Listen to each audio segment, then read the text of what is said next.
এটাই তোমার কাছে আমার শেষ চিঠি। শীতের সকালবেলা তুমি যেমন দেখেছ আমাদের বাড়ির উঠোনে অনেক শালিক এসেছে, একটু পরে গাড়ি আসবে। আমি আমার পুরনো বাড়িতে ফিরে যাব। 30 বছর পরে ফিরে যাওয়া।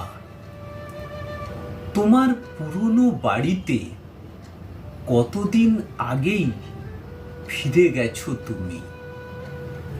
দুটো পুরনো বাড়িতে কোনো যোগাযোগ হয় না, সে তো তুমি জানোই। যোগাযোগ হতে গেলে দুজনের মধ্যেই একটা নতুন বাড়ি চাই।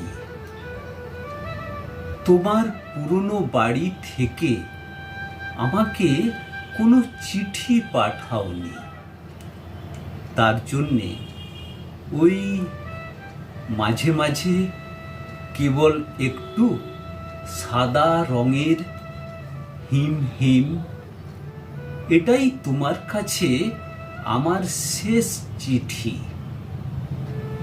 এই কবিতাটি লিখেছেন শ্রদ্ধেয় আলোক সরকার। কবিতাটির নাম শেষ চিঠি। নমস্কার।